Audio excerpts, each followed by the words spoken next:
Shri Dineshchandra Balchand Sundarji Doshi charitable trust કે જે સાવરકુંડલા શહેર અને તાલુકામાં અનેક સેવાકીય પ્રવૃત્તિ કરે છે, આ ટ્રસ્ટ દ્વારા છેલ્લા ઘણા વર્ષોથી ઉનાળાના ધોમધકતા તાપની અંદર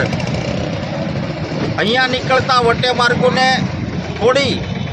આંશિક ગરમીમાં રાહત મળે એ હેતુથી શુદ્ધ વરિયાળી,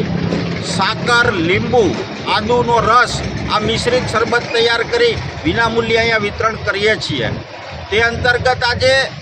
સાવરકુંડલા શહેરમાં મહુવા રોડ ઉપર શ્રી ઉષાબેન દિનેશભાઈ શાહ શરબત કેન્દ્રનો આજરોજ સાવરકુંડલા માનવ મંદિરના મહંત ભક્તિરામ બાપુના આશીર્વચનથી સાવરકુંડલાના ધારાસભ્ય શ્રી મહેશભાઈ કસવાળાએ ઉદ્ઘાટન કર્યું અને સાવરકુંડલા નગરપાલિકાના પ્રમુખ મેહુલભાઈ ત્રિવેદીના અતિથિ વિશેષ પદે સાવરકુંડલા શહેરની NGO, સામાજિક સંસ્થાઓ અને રાજકીય અગ્રણીઓની વિશેષ ઉપસ્થિતિમાં આજરોજ ઉદ્ઘાટન સંપન્ન થયું। આ ટ્રસ્ટ દ્વારા ઉનાળાની અંદર સાવરકુંડલા શહેર અને તાલુકામાં 20 ઉપરાંત છાશ કેન્દ્રો પણ છેલ્લા 20 વર્ષથી ચાલી રહ્યા છે। તેમજ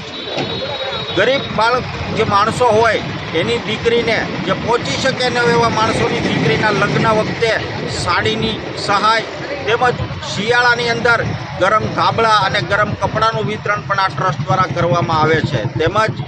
વાવાઝોડા કે ભૂકંપ જેવી મહામારીમાં જે લોકો ઘર વિહોણા થઈ જાય છે ત્યારે તેમને હંગામી ધોરણે પણ 1-2 દિવસની અંદર જ કાચા મકાનો પ્લાસ્ટિકના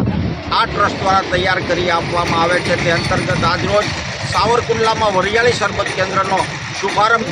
છે એ કરવામાં આવ્યો છે।